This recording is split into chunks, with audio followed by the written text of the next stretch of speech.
Hey everyone, welcome back to my channel. Okay, ఈరోజు మనం maths క్లాస్లో మ్యాథ్స్ ట్రిక్స్ గురించి నేర్చుకుందాం.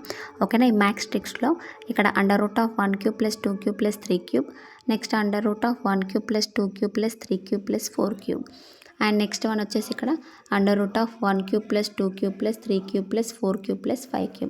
సో ఇలాంటి ప్రాబ్లమ్స్ వచ్చినప్పుడు మనకు విత్ ఇన్ ఫ్రాక్షన్ ఆఫ్ సెకండ్స్లో మనకు ఆన్సర్ రావాలంటే సో ఇక్కడ ఈజీ వేలో ప్రాసెస్ ఎలా ఉంటుందో ఇక్కడ నేను చూపిస్తాను చూడండి. సో ఇక్కడ ఏంటిది √1³ + 2³ + 3³ ఉంది కదా. సో ఇలాంటివి వచ్చినప్పుడు మనం ఏం చేయాలంటే డైరెక్ట్గా 1³ 2³ 3³ అని ఇలా క్యూబ్ చేసి దాన్ని క్యాన్సిలేషన్ చేయడం అలా చేయకుండా సో ఇక్కడ మనం డైరెక్ట్గా అడిషన్ చేసుకుందాం. సో ఇక్కడ ఏంటంటే 1 + 2 2 + 3 ఇవన్నీ డైరెక్ట్ అడిషన్ చేసుకుందాం. సో ఇక్కడ ఏంటంటే 1 + 2 అడిషన్. So 1 + 2 3 next 2 + 3 1 + 2 3 3 + 3 6. సో ఇక్కడ మనకు ఆన్సర్ వచ్చేసి 6 వచ్చేసింది. నెక్స్ట్ 1 + 2 3 నెక్స్ట్ 2 + 3 నెక్స్ట్ 3 + 4 ఇక్కడ ఏంటిదంటే 1 + 2 3 3 + 3 6 6 + 4 10. సో ఇక్కడ ఆన్సర్ వచ్చేసి మనకు 10 వచ్చేసింది. డైరెక్ట్ అడిషన్ చేసుకోవాలి 10.